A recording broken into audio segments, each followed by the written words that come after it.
Alright, so here I've got the 37-degree reference angle. So here's the angle that I'm going to use to refer to when I'm setting up this equation.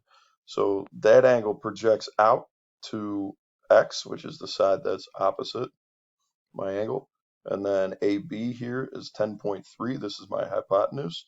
So I need a trig function that's going to relate the opposite to the hypotenuse. So I go up here to my little acronym, SOHCAHTOA. Sine is the one that relates the opposite to the hypotenuse, so that's the function I'm going to use. So the sine of a 37-degree angle is just the side ratio of the opposite to the hypotenuse. So there's my equation, that's my setup.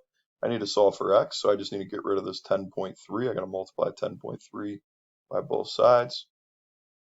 So I get 10.3 times the sine of 37 equals x. Pull out the calculator.